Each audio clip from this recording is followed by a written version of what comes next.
Hey, ¿qué tal a todos? Bienvenidos a este nuevo video en donde vamos a reseñar The Lake, o como lo llamaron aquí en Latinoamérica, Amenaza en lo Profundo, una película de kaijus para todos los que les gusta películas como Godzilla. Entonces veamos algunas imágenes y les cuento de qué va esta película y qué tal me pareció.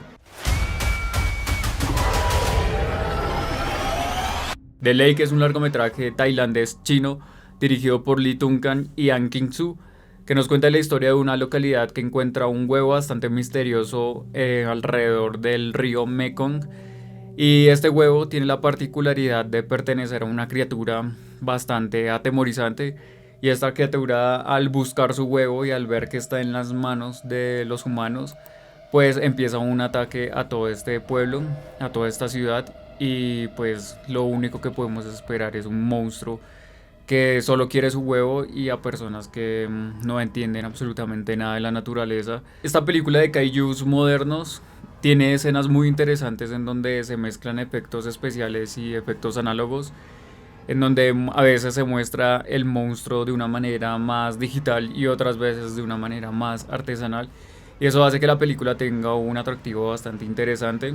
Sin embargo, creo que la película termina volviéndose algo muy bien visto o algo que está muy bien elaborado visualmente.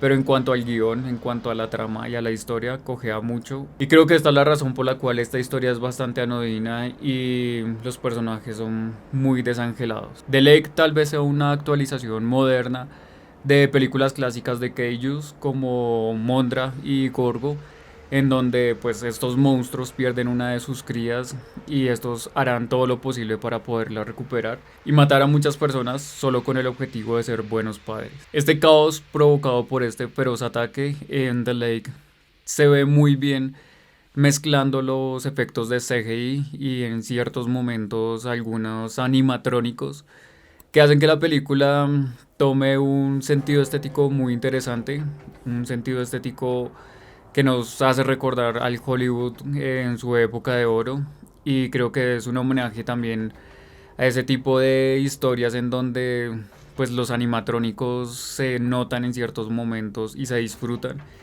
y en otras partes pues se hace uso un poco más como pinceladas o como más moderado de los efectos digitales o del CGI.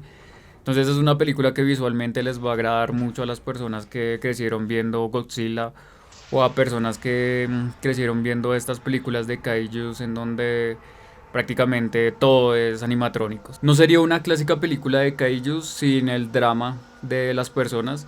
Por un lado tenemos a un policía que está cuidando a su hija y al mismo tiempo tratando de combatir a este kaiju.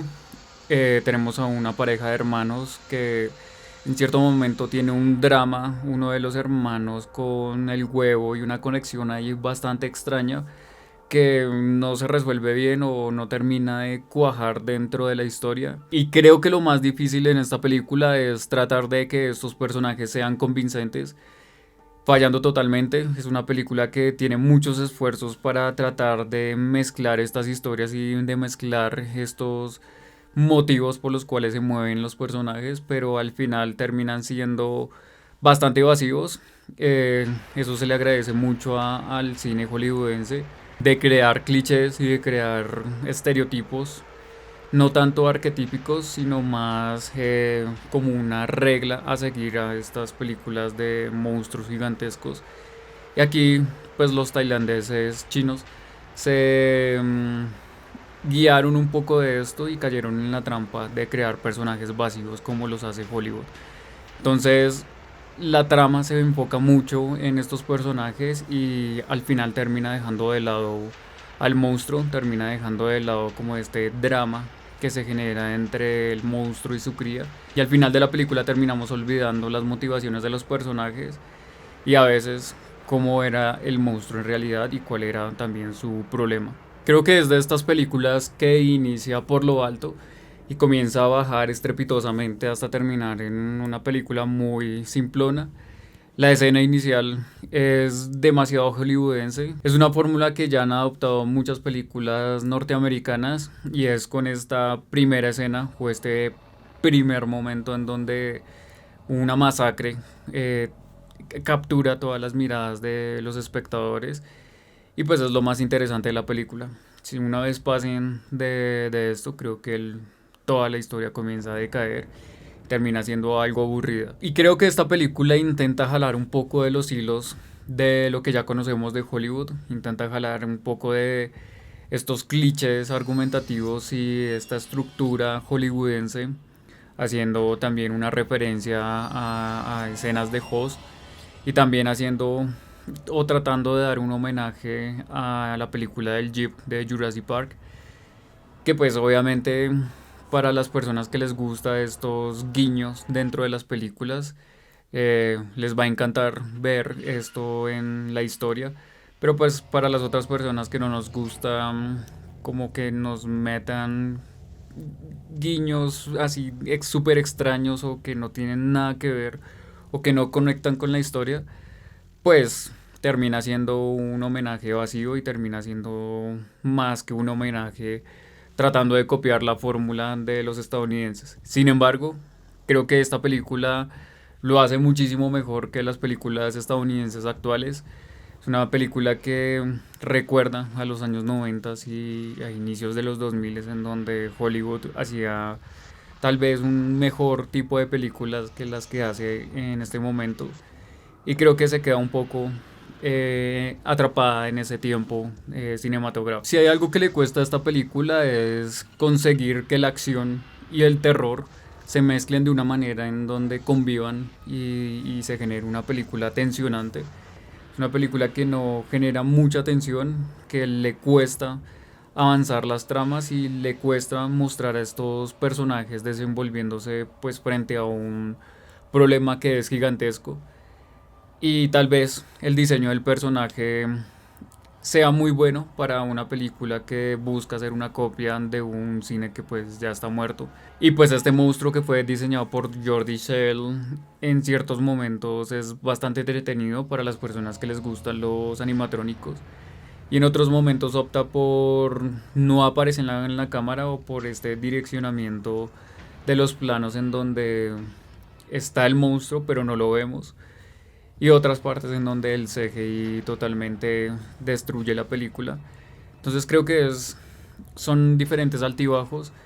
Es una película que al inicio se disfruta y que para las personas que les gustan los kaijus de pronto les recuerde o les haga sentir lo mismo que las películas clásicas de kaijus. Pero pues más allá de eso, esta película no da absolutamente nada más que un entretenimiento un poco vacío y un poco pobre en cuanto al guión.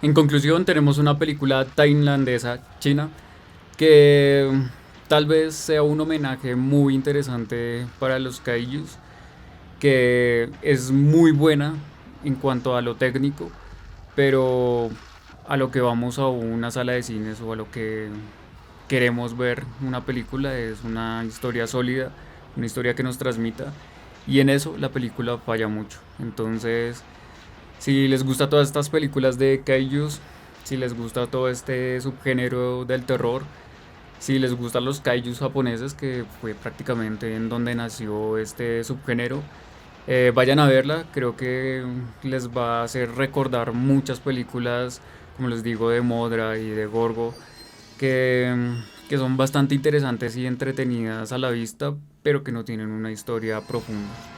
Sin embargo, vayan a verla, como siempre creen su propio criterio y me dejan en los comentarios qué tal les pareció esta película.